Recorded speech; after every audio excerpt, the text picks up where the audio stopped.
You're listening to a Star Trek audio presentation from Frontline Productions. Visit us on the web at www.startrekdiplomaticrelations.com.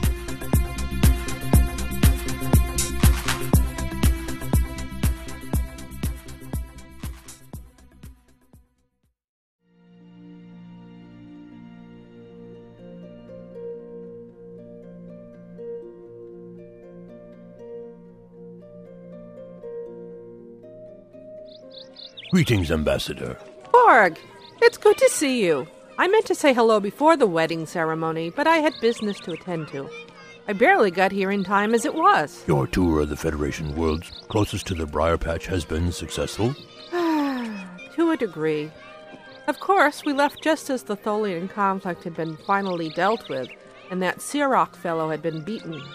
Many people were still angry that the Federation was involved in another conflict. The Tholians are greedy Petach, and the Breen have been desperate to secure a foothold here on Baku for years. Sirach was only the latest excuse that the Tholians and Breen needed to go into battle, Jessica. Surely you realize that. Of course, General. As did the Federation President, which was why we went into battle as early as we did, instead of waiting for our allies first. Remember, we kept the Greyan Tholians occupied for nearly 3 years before we asked the Klingons for help. Although they live now in Stovokor, forever in glorious battle, too many warriors, Klingon, human, and all the others, died senseless deaths because of Sirach's greed. It's over now, and finally the entire quadrant can get back to living in peace and seeing what benefits can be gained from the study of the tetrahedron technology. I was led to believe that information on that was classified. I have my sources, General, as you well know. You don't get to be an ambassador at large to the entire Federation without connections. Excuse me, General, Madam Ambassador, but I'm afraid it's almost time for Starfleet 1 to head out. You're needed aboard immediately, ma'am. Ensign, I'm not old enough to be a ma'am just yet, thank you. Oh, sorry, Madam Ambassador. It's all right, Ensign. I'll let it slip for now. Very well. Tell the Admiral I will be aboard in a moment. What about our guests? Were they made aware of our departure time? Both Captain Tor and the Lieutenant have already beamed aboard Starfleet 1. Good. The sooner we get to Tanlos, the better I will feel. Tanlos? I don't know that world. It's a new Federation member, but it was a protectorate before that. We've been helping them rebuild their society after several centuries of, well, let's just say problems for now. This is your new assignment I've heard about? Sending you to a backwater planet seems unwise. You are more than capable of handling something more fitting. Why, Korg, that's the sweetest thing you've ever said to me. Klingons are never sweet, Madam Ambassador. Oh, I don't know. Your people have their moments. I'd better go. Don't be a stranger, Korg. Tanlos is still close enough to Sector 441 that I expect the occasional subspace call. I shall endeavor to do so, Jessica. Wish you luck as well. I suspect your assignment will still challenge you. Life is not life without the occasional surprise. Kapla!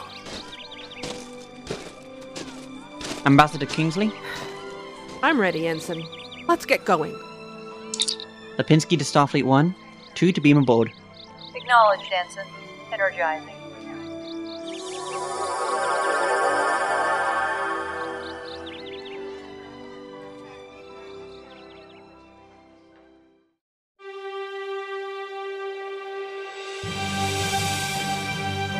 Frontline Productions presents Star Trek Diplomatic Relations. The year is 2384, and peace is finally falling over an area of space that has been racked with years of conflict. The United Federation of Planets has welcomed a new alien world into the fold that is still finding its way in the galactic community, a world which holds many secrets and mysteries that its inhabitants and their Federation allies are only now beginning to explore.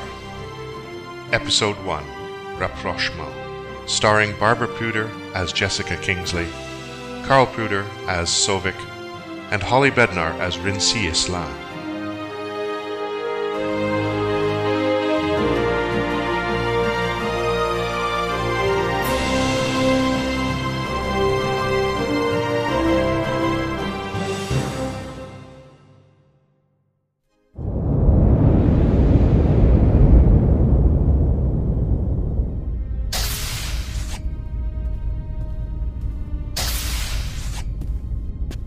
Oh, am I the last one to arrive?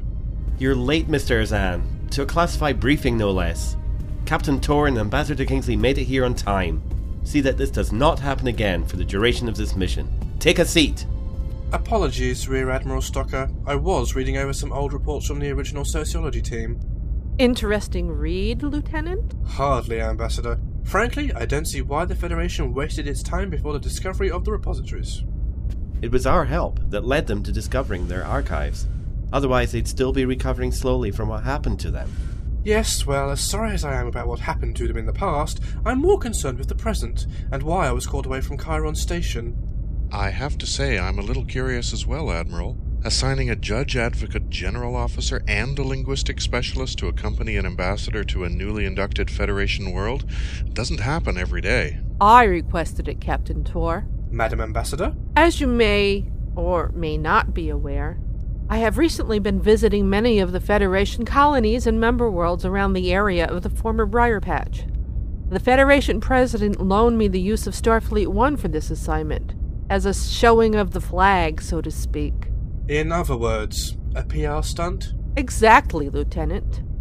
A Federation embassy on the planet of Tanlos had recently been established, as the final process of the planet's change from protectorate to member was finalized. I paid them a visit, and during my time there, I became aware of certain things that worried me. Isn't their society predominantly matriarchal, but not as segregated as worlds like Angel 1? Correct, Captain. But since the time they call the Great Wars of Pastime, those kinds of views have been changing. The Ferengi must have loved that kind of mentality from their subjects. What do the Ferengi have to do with it? Really, Captain, you should read the material that is sent to you. It can come in quite useful. When their world was decimated by their Great Wars, they were effectively reduced to a pre-industrial level of life. Sometime later, the Ferengi came along, around the early 21st century, and conquered the world, which, given their civilization's status, was met with no resistance. The Ferengi were seen as another vengeful god striking at them. Pardon me for saying so, but that seems atypical of Ferengi. Conquering a world? For the Ferengi of today it is, but then they were more ruthless, although they perceived it as exploiting a resource, not as slavery. That is unheard of in Ferengi culture. They didn't even consider women slaves, merely property. In their culture, there is a difference. Eventually, after strip mining the planet and trying to forcibly change the culture, the Ferengi left. Well, the Ferengi haven't been much help in establishing why they left. But Starfleet Command theorized that due to the expansionist phase of several galactic powers at that time, they were simply afraid of the planet's possible strategic importance. But the Federation got to Tanlos first. Not quite, Captain. They were more or less left alone due to being, for lack of a better term, a backwater planet.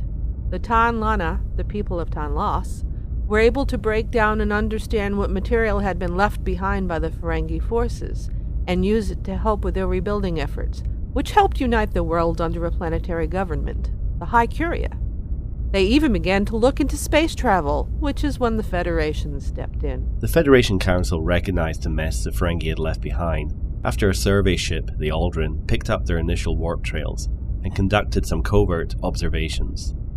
After a period of debate, it was decided to lend assistance with their rebuilding, which eventually led to them being made a protectorate. You make it sound so selfless, Admiral, when it was so much more than that. Your point, Mr. Hazan? Just that the Federation wasn't that altruistic. The world does have strategic value, especially since first contact occurred shortly before the beginning of the brief lapse in the Khitomer Accords. So, by keeping a presence there, we could keep an eye on the Klingon deployments in Cardassian space. I admit, the fact we had supply and aid ships in the area did present an opportunity. Something the Tanlana are more than willing to overlook, I assure you. They are only beginning to understand the concept of the galactic community and the political machinations involved, and they welcome any help the Federation can offer. They even agreed to allow their orbital construction yards to be refit for use on Federation vessels. Lieutenant Azan, you mentioned repositories. What exactly did they store? Knowledge, Captain. Would you care to elaborate on that, Lieutenant? According to the reports filed by the sociologists and archaeologists who were present when the initial discovery of the first repository was found, they hold a wealth of information regarding various fields of study. These include science, technology, aspects of the Tenlana past before their so-called Great Wars. Sounds incredible. Wait, you said the first repository. They found another? They've found dozens. Each one is a different resource of information, and revealing more about just the kind of level that the Tanlana were at before their society collapsed after the wars. It seems that as a society, they were more inclined to medical and scientific research than anything else, since this is what has been predominantly found. So they could literally give themselves a kickstart and reboot themselves to the same level they were at before. An interesting analogy, Captain, but even if they could do so, they run the risk of, shall we say, crashing again. They recognize just how important this discovery is to their cultural identity, as well as the threat it could represent. That is why their first representative, in agreement with their ruling monarchy, proposed full membership of the Federation, so we could lend our complete assistance. So, while we assist them to make sure they don't blow their planet up, we can also peruse their informational archives for our own uses. How truly charitable. They gladly welcome sharing their knowledge with us as we return the favor.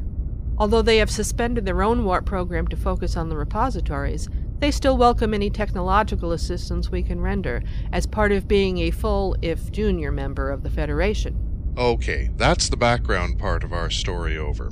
Why do you need the lieutenant? Aren't you curious as to the reason you were assigned captain?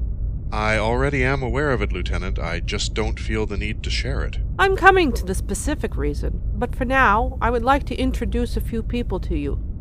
Admiral, if you wouldn't mind, if you will look towards the display screen, you will see a few of the key political players on Tanlos. The picture on the left is First Representative Rinsi Aslan, the leader of the High Curia of Tanlos.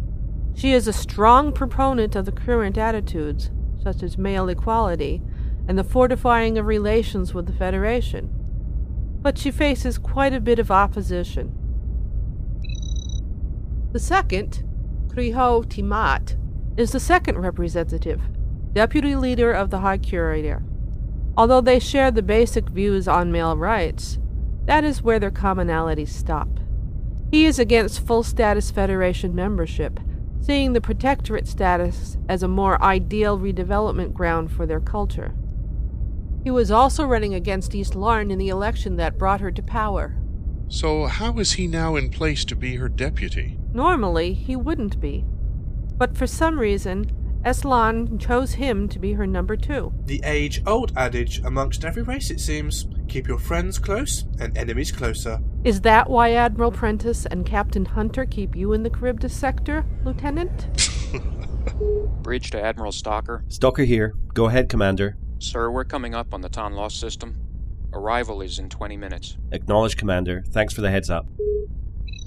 This is the current ruler of the monarchical family of Tanlos, the Princess Regent, Mai Li of the royal blood. Her mother passed away several years ago, and she is the only child of the current line.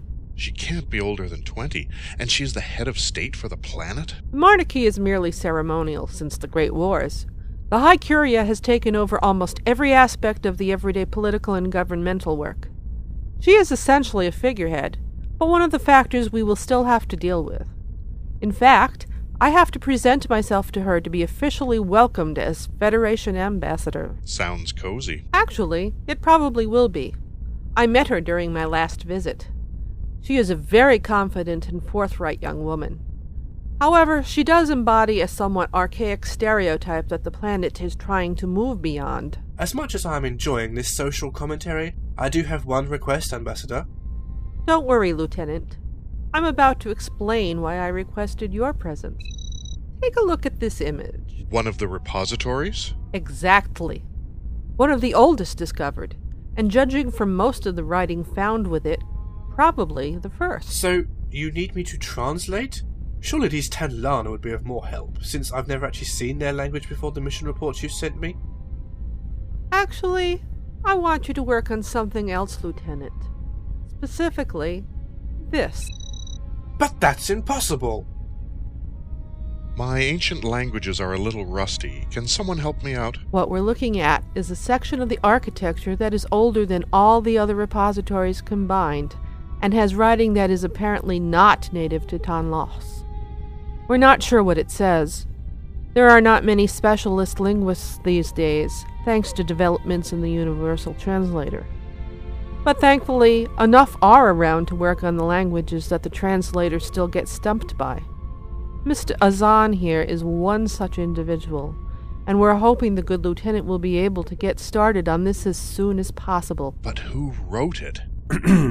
I'd like to remind the two of you that this briefing is classified until further notice. Tell me, Delonis, have you ever heard of the Preservers?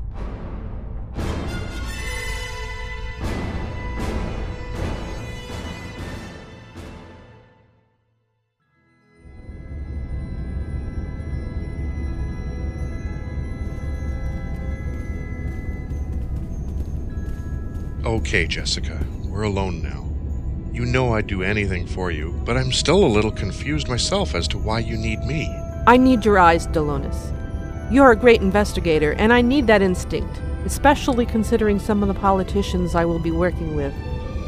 I realize that there are some things that I might not be willing to see either, and I want someone I trust to be there with me, at least to begin with. You know I'll help any way I can.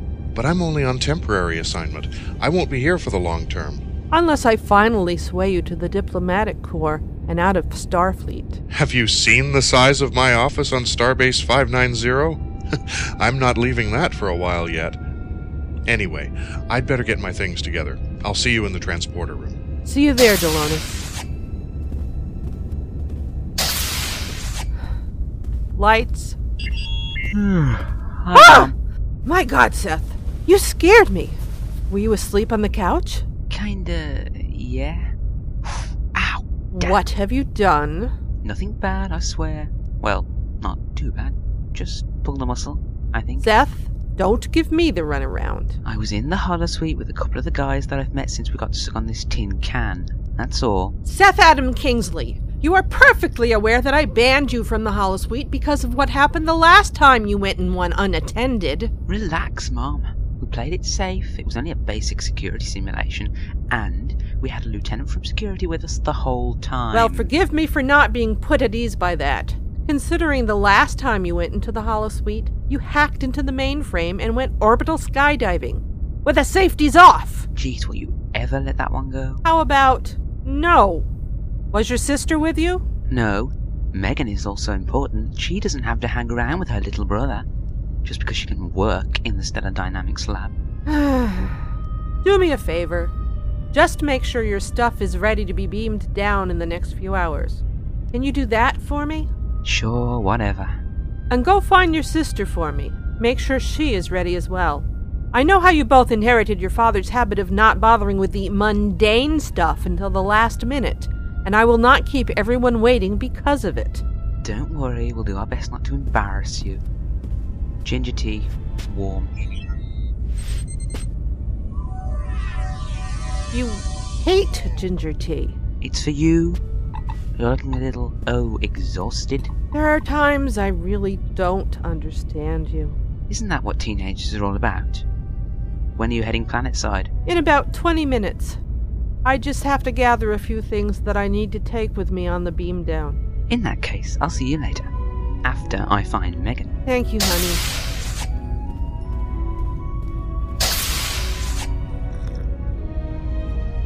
God, I've missed our little talks.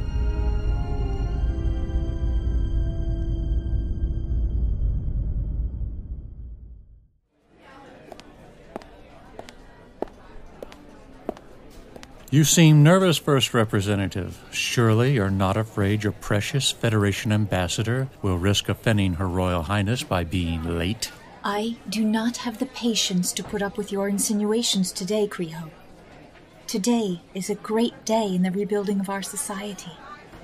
Can you not just accept that? No, because that is where you and I have a fundamental difference of opinion. I appreciate all the help the Federation has provided. But as a people, we need to learn to be independent, not answer to another race's beck and call. How many times must I explain that the Federation will not treat us in the same manner as did the Avatars of Greed? They are an enlightened gathering of people. That is your opinion, Ren-C, of which you are entitled, but I refuse to be browbeaten into changing my own simply because I am a male and you are a female. When have I ever given you an indication that I thought of you or any male in that kind of manner? I do not subscribe to those old views, just as you, Kreho. We shall see if you continue to feel that way as the gender divide grows smaller every day. Central Communications to the First Representative. Please respond. This is Islan. Go ahead. The Federation delegation is ready to transport to your location. Tell them to commence at once. Acknowledged. Central Communications out.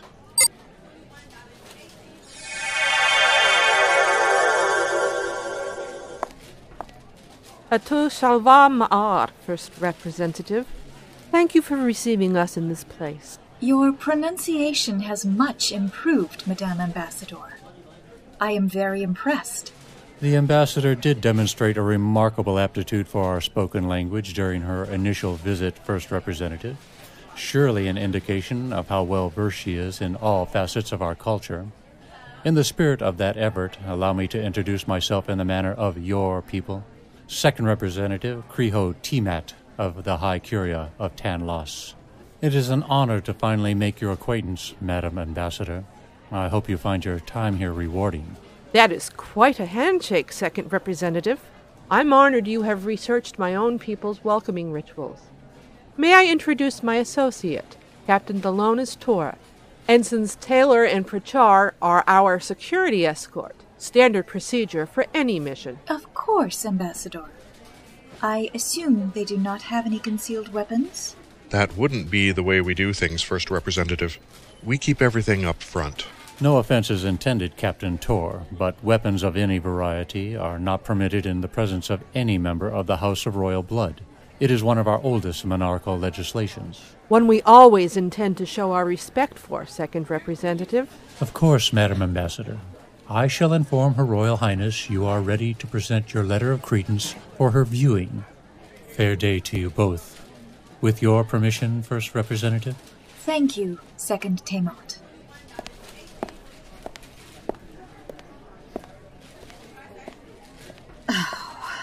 Well, that welcome was unexpected. How so? Tamot has made it very clear he does not support the idea of our world becoming a full member of the Federation. He fears we will lose whatever independence and identity we have developed as a race since the Avatars of Greed departed. For now, he must realize that it pays to be more politic, I suppose. Anyway, enough of him for now. It's good to see you again, Prince. As it is for me to see you, Jessica. I welcome the prospect of having you here, and all you and the Federation will help us accomplish. But first, our royal protocol must be maintained. It will be good to see Her Royal Highness again. She has spoken of her enjoyment of your last visit much, Jessica. You should be very proud that you made such a good impression in a small space of time.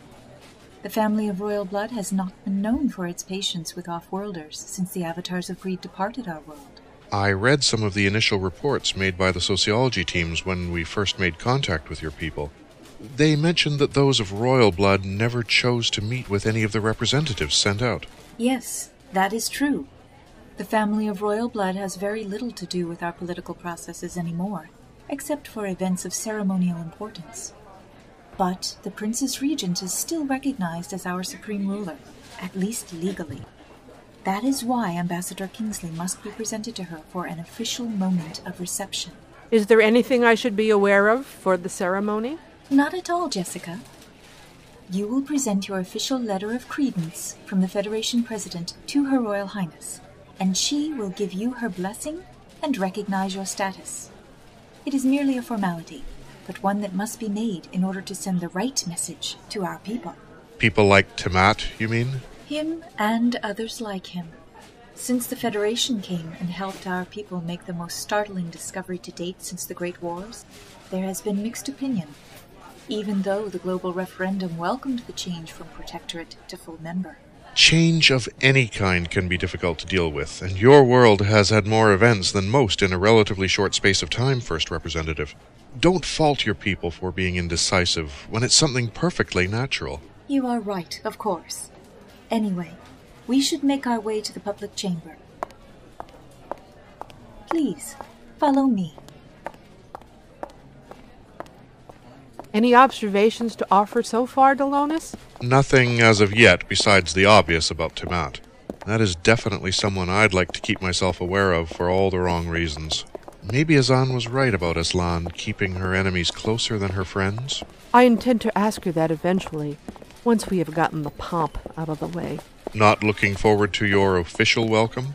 I may understand the need for it, but I don't have to enjoy it. I have a job to do here, though, so sometimes that means sacrificing some of my personal feelings for the greater good, so to speak. I've been there myself, as you might expect. Exactly. Ambassador, who is that? Sovik? This is a surprise. Should I ask why? He was the interim Federation envoy assigned here. Your predecessor, you mean? Not just that. It was expected that he would be appointed as the official ambassador here until the Princess Regent chose me over him. Instead, he was assigned as my deputy chief of mission. Ouch, even for a Vulcan that had to sting. I have a feeling that he would deny that till his dying day. Typical Vulcan, then. Why was he passed over? Honestly, I don't think he made a very good impression during his initial foray here. A man who suppresses his emotions dealing with a passionate post-matriarchal race may not have been the best idea. Given that, I didn't think he would make an appearance. And appear as if he was holding an emotional grudge? Good point. Ambassador Kingsley, it is agreeable to see you again. Fair day to you, Sovik, as our host would say. What brings you to the ceremony? Ambassador, as your second in command here, it is quite logical for me to be present at your formal welcome to the Tanlana public. Surely you understand the reason for that. Of course, Mr. Sovik.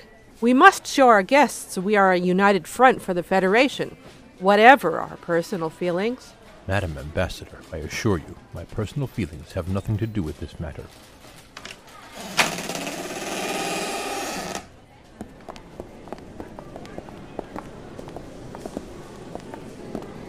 I will take my place, Madam Ambassador. Methinks the man doth protest too much, Jessica. I get the same feeling, Captain, but Sovik is a problem for later.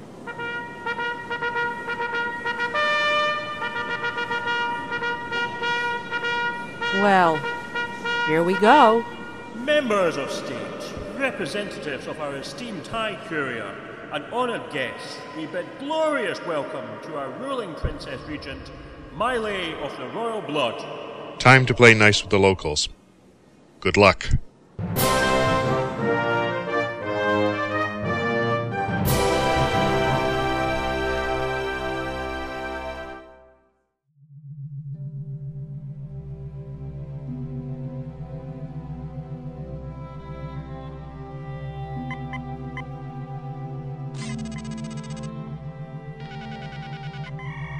Interesting.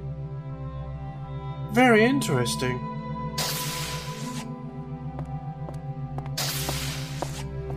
Excuse me. Yes, what do you want? I'm looking for Lieutenant Ajan. He's supposed to be here researching the Tanlana repositories. I am. And it's pronounced Azan.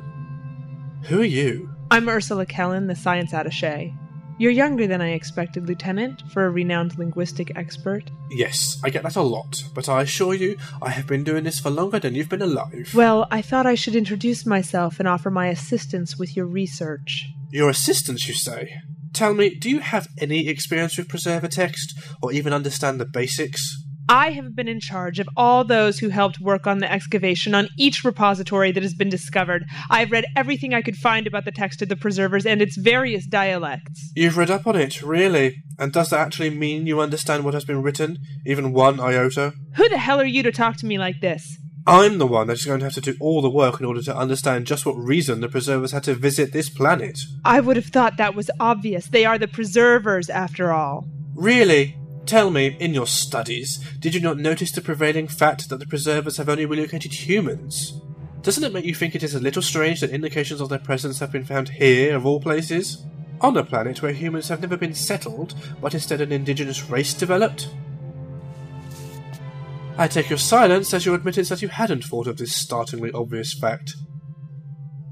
Just as I suspected. You arrogant, jumped-up little man. I don't care who brought you into this investigation, but I'm going to make sure you're shipped out as soon as possible. I seriously doubt that, Miss Kellin, since it was Ambassador Kingsley who requested me.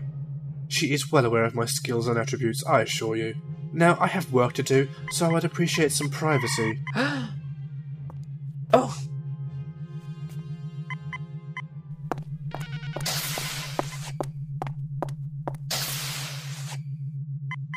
Oh, thank the many gods of the universe, that annoying woman has gone!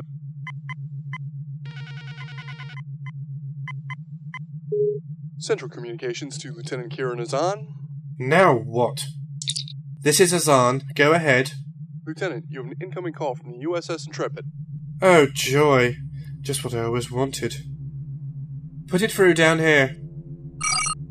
Lieutenant Commander Cade. What an unexpected surprise. I didn't expect to hear from you so soon. I will admit I was intrigued. The ruins of Tanlos were one of the sites that always stuck with me. Don't you mean it stuck with Rahl? She was the host to Cade at the time. True enough, but I accompanied her to the site during my time as an initiate. Well, it is Rahl's skills the situation here requires. Are you admitting you need help, Lieutenant? Hardly. So why put in a call to me? I didn't. Ambassador Kingsley, though, felt that she should call in any expertise that might be required. Hence her request for information from you. So, what can you tell me about your time on Tanlos? If that was all you wanted, then I suggest you read my original reports. I don't have time to do your job for you, Lieutenant. Presumably there was a reason they wanted you, not me. Why, Commander, are we jealous? I was the one who discovered that site and the Preserver script, Lieutenant. I have no reason to be jealous. I suggest you visit the site yourself. Perhaps you will learn something by actually being there. Do you really think that would make any difference? Mr. Azan, sometimes the only way to get to grips with a problem is to get out of the lab and into the field. It's about time you understood that. Cade out. Charming.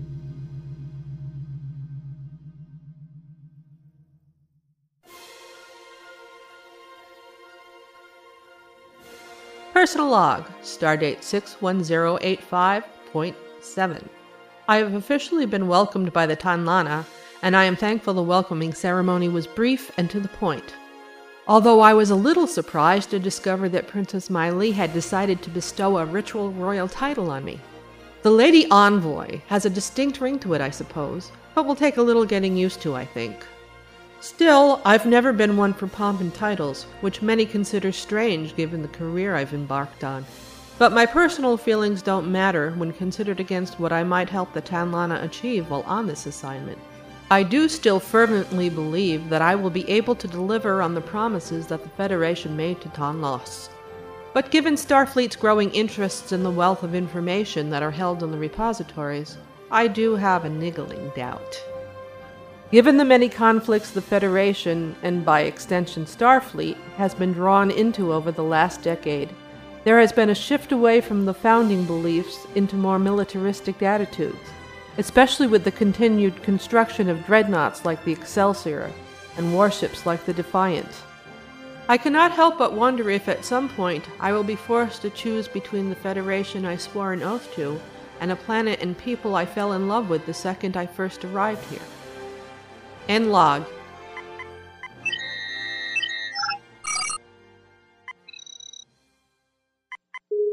Madam Ambassador, Deputy Sovic is here. Thank you, Mr. Alexander. Send him in.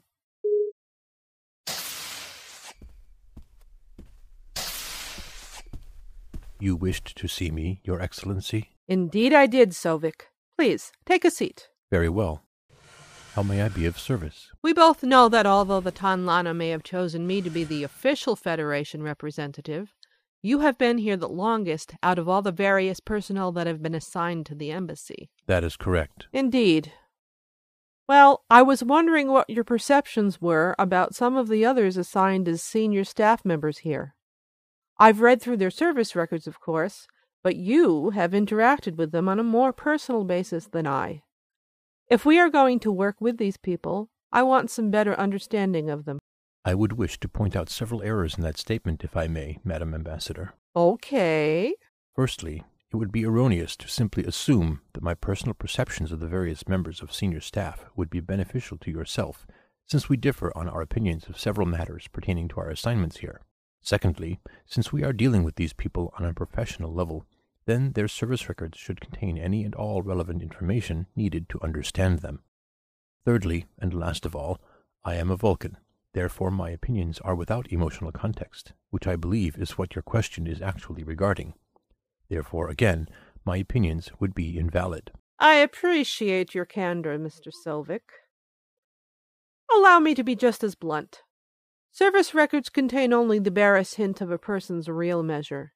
If you read the files of the great Starfleet captains, it wouldn't explain how that person was able to go beyond the normal expectations of a person and become something more.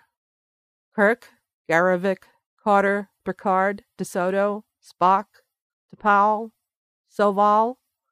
Their service records only indicate dry facts, nothing really telling about them as an individual. Sometimes, logic has to give way to emotion in certain aspects of life. Again, Your Excellency, we disagree on this. But if you wish, we can perform this review if you view it so necessary. I do, thank you. Punch up the records, please. Indeed. Okay, so first we'll start with our public affairs. Excuse me, you can't just go in there.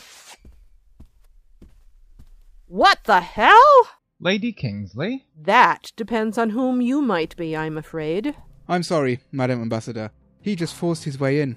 It's okay, Lieutenant. However, I do suggest you call off security for the moment. Yes, Your Excellency. Perhaps I can make introductions. This is Vrenka Leprit, Your Excellency. He is the official government liaison officer assigned to us. I thought you looked familiar, sir. But please, explain how that allows you to barge into my office without announcing yourself. I am not bound by your rules, Madam Ambassador. I answer only to Her Royal Highness. Mr. Leprit, I was unaware that common courtesy and diplomatic process were simply rules laid out by the Federation Diplomatic Corps. I believed that the Tanlana followed that kind of everyday etiquette just like the many other races in the galaxy. Only to those deserving of it. Tell me, is there something specific I have done to earn this behavior? Or is it simply because I am a woman? I'm sure your cousin would not be very happy with it, though. Excuse me? I am afraid I do not understand. You mean you weren't aware that Archduke Leprit is a cousin to Her Royal Highness, the Princess Mylee? I'm surprised, Selvig. That detail was not on the dossier sent to us regarding Mr. Leprit, Your Excellency. Oh, imagine that. Good thing I followed through on some extra information in order to build up emotional profiles of certain people. You checked up on me? Investigated me? How dare you! Nothing of the sort, Archduke. The princess told me all about you after my welcoming ceremony, actually. Told me how she looked forward to the two of us working together, and how you were dedicated to maintaining the relationship between Tanlos and the Federation. I hope for the same. Let me make one thing very clear, Your Excellency. I am here to make sure that the interests of the Tanlana are the first and foremost concern of you and your staff. I care nothing for the interests that the Federation may have for us, only what they can offer us as we continue to rebuild our society for the better. I consider the fact that a female being assigned the post is an insult to the many males of our world that continue to struggle for equal status. And it was a decision that I advised Her Royal Highness to choose a different path on. Yes, I am well aware of that fact. You are? Please don't underestimate me, Archduke. That is not a wise decision, either politically or professionally. Now, if you have nothing further to add, Mr. Selvig and I have some business to attend to. You will be advised when your presence is required. Thank you. Are you dismissing me? I believe that point was perfectly clear. Fair day to you, Archduke. Your Excellency, perhaps... Ambassador, I demand that you... Lieutenant Alexander, please make sure that the Archduke is escorted safely from the embassy. Yes, Your Excellency. Oh, we will speak of this again. Of that, I am sure. Again, fair day.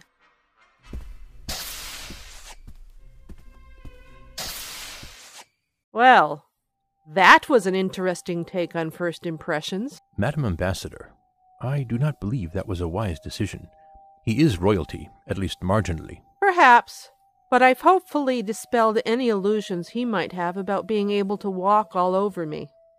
Besides, he is not the first self-important bureaucrat I've dealt with. Did you humiliate all of them? Only if absolutely necessary. Fascinating, if illogical. Perhaps, Sovic. But it was fun.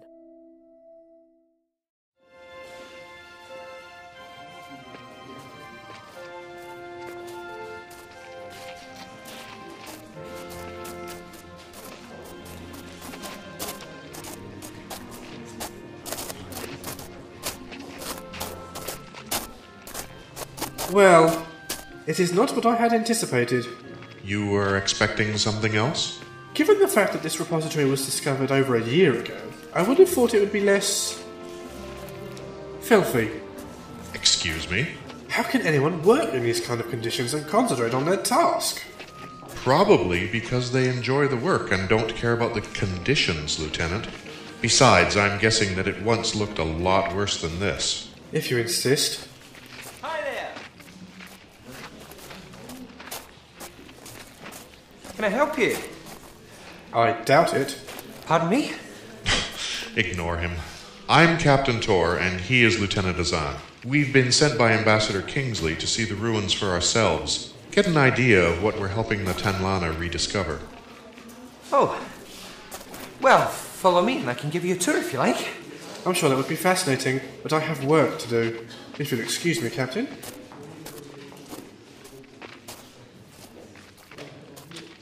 You know, for someone from a race of listeners, he really needs to work on his people skills. That would be an understatement. By the way, I'm Dr. Gregson. Phil Gregson. Oh, the senior health attaché. What are you doing here? Personal time. These ruins are fascinating. Even for a medical doctor who happens to be an amateur exoarchaeologist. Besides, part of my job is understanding and helping the Tanlana.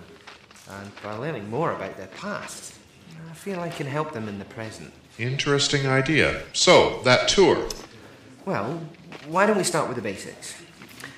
Every repository seems to hold a massive amount of data in a variety of mediums. So far, we not only have found old parchments, books, but computer systems as well, which we've been able to jury-rig into working, with their data stores completely intact. In fact, each and every find is remarkably preserved by some means we're still trying to identify, which is the only reason the books and such haven't disintegrated over the centuries and the data wasn't corrupted or fragmented. I'll admit, the whole idea of these repositories blew me away when I was first told about them. The apparent entire knowledge of a race, safeguarded to make sure it survives whatever cataclysm threatened to annihilate its people. The Federation's encountered the basic idea before, like the Kalandan Outpost, the Catan Probe, and the Darcy Array. But this is the first time that it's been found on a planet with a surviving populace. In those cases, the race died out, but in this case, the Tanlana managed to survive and rebuild, at least to some level. We've also discovered and begun excavation on a pre-existing tunnel system that appears to link the entire system together. What about the other find? That's classified, Captain. Come on, Doctor. We both know that finding that here may be the key as to why this planet is different to all those others. Why this civilization survived and those didn't. Maybe so, but here is not the best place to discuss it. What in the world? Our ruling princess regent, Miley of the Royal Blood. Excuse me, what's going on? I wasn't aware of any visit. You will address Her Majesty only when granted permission. Stand down, guardsmen. Although these ruins hold the treasures of the past 10 lost, our Federation friends have been invaluable with their efforts here, and we will follow their rules. Fair day, sir. May I be permitted your name? Oh, Gregson. Dr. Gregson. Are you in charge here? More or less at the moment, Your Majesty. Forgive the suddenness of my arrival here, and the overeagerness of my royal guardsmen. They only wish to make sure I am protected. Captain Tor, it is pleasant to see you again. I am honored, milady. What brings you here? Consider it a whim. I had not yet had the chance to pay a visit to any of these shrines to our ancestors. But after the welcoming ceremony for the Lady Envoy, I decided it was high time to pay one a visit. The lady who? That's the royal title the princess bestowed on Ambassador Kingsley. Oh, well, it's lovely. Well, you picked a good time, Your Majesty. I was just giving the captain here a tour and details about some of the various finds. I would very much like to hear what you have to say, Dr. Gregson. There will be a day when the Tanlana will finally be able to repay the Federation for all its help, and I hope we will all benefit from the knowledge we continue to discover here. Well, why don't I show you the tunnel system? What we're standing in now is, for all intents and purposes, a reception room, which leads into a nexus chamber. Its composition is still being studied, but it seems to be a variety of various minerals and such native to Tanlos, each with its own unique properties, like kelbonite and other such ores. When it was first discovered, it only apparently led to what we have called the storage centre, where all the various forms of information storage was kept. But on closer examination, we discovered that what we thought were merely decorative patterns in the Tanlana script were actually code sequences to activate hidden doors to the interconnected tunnel system. Now this one here is just similar to it. What the hell?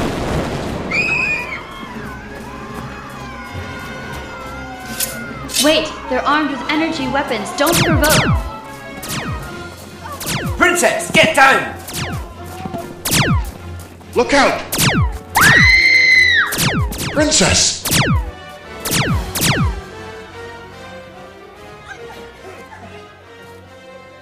You were warned, and you chose to fight.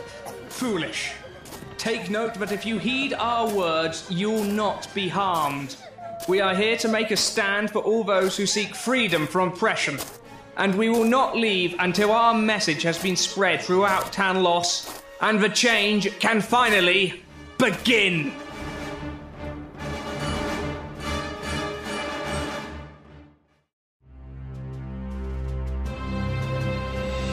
This episode featured the voice talents of Barbara Pooter as Ambassador Jessica Kingsley, Andrew Foster as Captain Delanis Tor, Heather Ashley as Princess Mai Li and Megan Kingsley, Holly Bednar as Rinsi Islam, Mike Skur as Kriho Timat, Nick Beckwith as Dr. Philip Gregson, Glenn Smith as Commander Saad Al-Zaid, David Robertson as Vrenka Librit, Betty Skur as Jinla Sitan, Sharon Savine as Ursula Kellen, Martin Lejeune as Terrorist Leader, Christopher Redding as Seth Kingsley, Jonathan Connor as the Director, Roy McPhail as Rear Admiral Stalker, Lauren Davies as Lita Brennan, Lee Andrew as Lieutenant Andrew Alexander, Bayo Fraser as Ensign Lipinski, Jennifer Cole as Yela Noria, Alan DeMol as Terrorist Number 1, Michael Hudson as Avren Osen, and featuring Alex Matthews as Karen Azan, Carl Pooter as General Korg and Sovik, Lucy Cook as Yanis Cade. Theme music by Bodo Hartman.